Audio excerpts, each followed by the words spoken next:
Peter Wallenberg Jr., chairman of the Knut and Alice Wallenberg Foundation.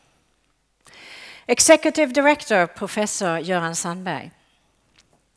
Secretary General, Professor Göran K. Hansson of the Royal Swedish Academy of Science.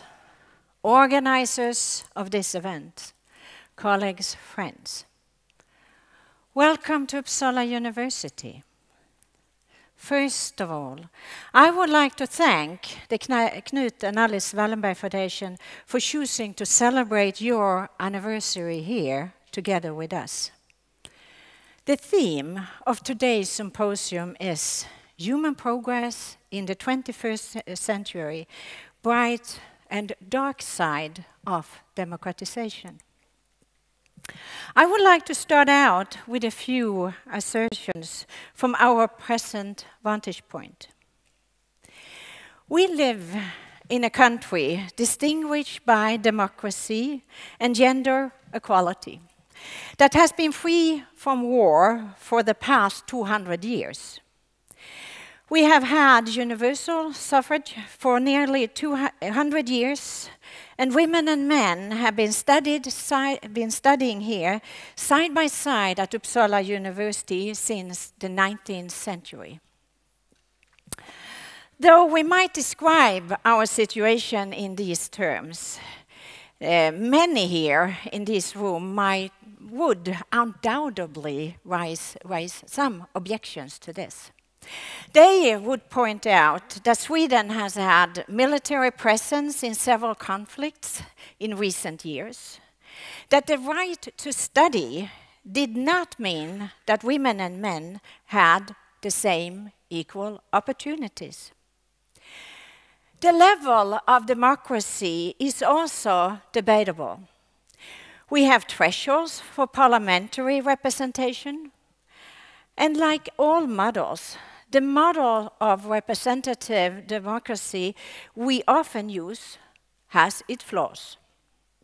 However, though there may be grounds for objections, we perceive peace and democracy as a state that we can take for granted in our country.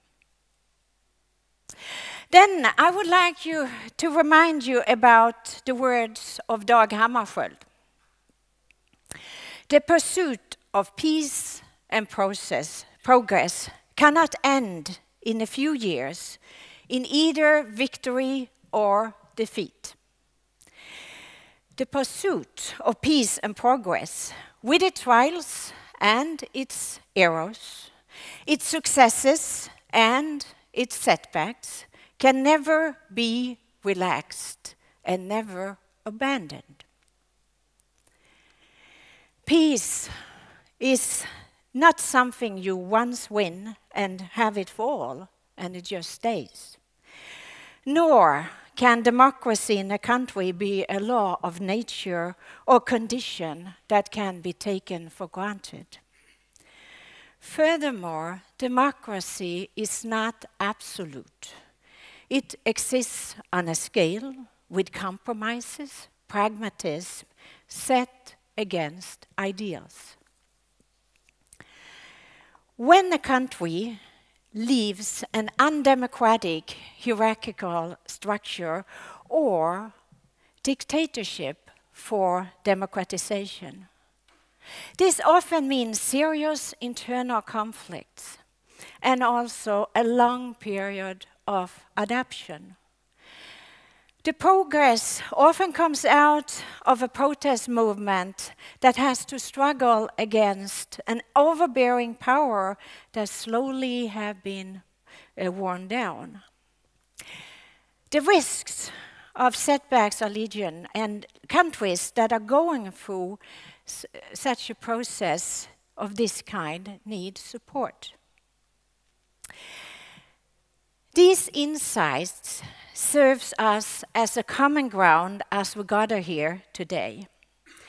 All researchers and speakers here are very well aware of that democracy and democratization are fragile things.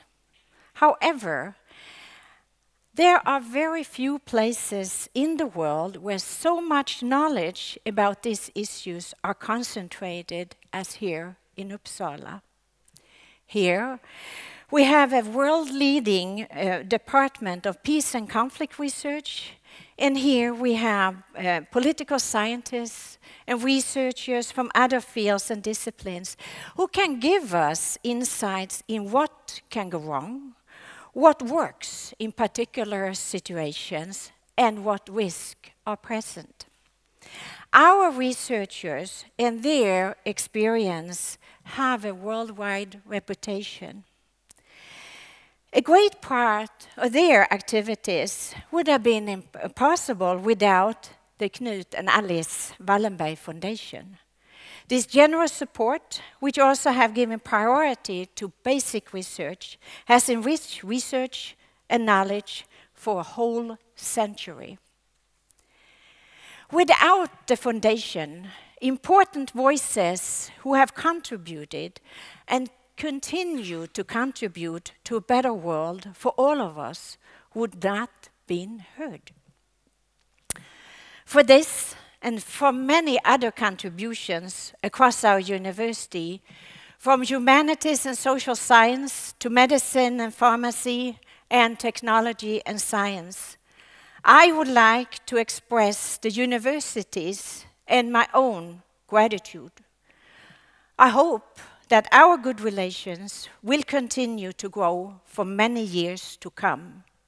With this, welcome to Uppsala University and a sincere and warm thanks to you all.